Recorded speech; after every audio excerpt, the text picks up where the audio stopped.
J'ai beaucoup démonté et remonté des véhicules avec ma mère étant jeune. Dans le cours, on en avait beaucoup. Donc, j'ai appris étant jeune, puis c'est là que j'ai su que c'est ça que je voulais faire.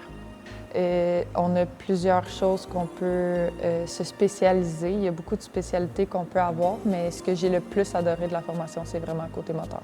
Ça peut être bon pour vous ou pour, si vous voulez travailler dedans, c'est toujours bon d'avoir une base en mécanique. N'hésitez pas à y aller faire la formation. Les profs sont toujours présents. Vous avez une question, vous êtes à l'école ou vous êtes en stage, ils vont toujours vous répondre. Même si c'est une question pour votre véhicule personnel, ils vont être là pour vous répondre, puis ils sont super accueillants.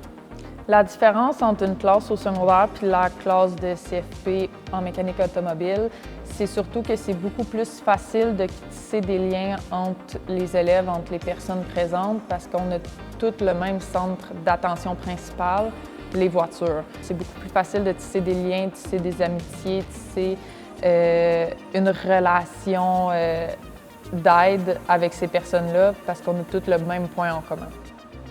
On ne sera jamais assis une journée complète la tête dans nos modules. Donc, on essaie vraiment de mettre l'apprentissage avec l'amusement pour que les journées passent plus vite. Quelque chose que j'aurais à partager pour vous de mon expérience personnelle, c'est qu'en septembre dernier, Mitsubishi Canada a mis une compétition en place, une compétition des compétences entre techniciens. Une compétition pratique avec 6 petits tests à passer. Directement au siège social à Toronto.